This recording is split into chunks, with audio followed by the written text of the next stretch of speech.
اردو فن news میں خوش آمدید۔ بسم اللہ الرحمن الرحیم۔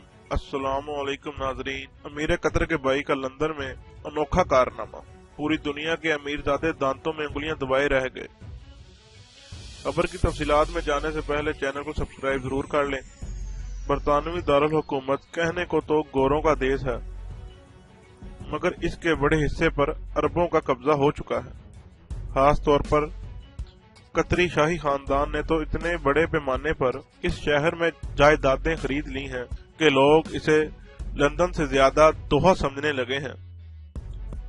قطر کے امیر کبیر شیخ حماد بن خلیفہ ال ثانی، جو کہ امیر قطر کے بھائی ہیں، اس ضمن میں خاص مقام رکھتے ہیں کہ وہ ایسی مہنگی ترین جائیدادوں کے مالک ہیں کہ جنہیں خریدنے کا تصور خود لندن کے امراء بھی نہیں کر سکتے۔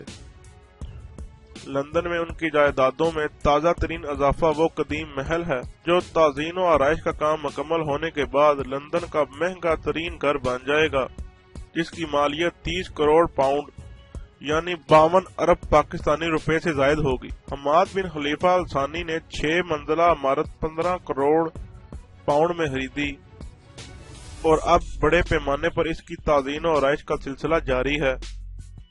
اس میں سینکڑوں بیڈ رومز، سوئمنگ پول، ایک عالی شان سینما اور کئی باغات ہیں۔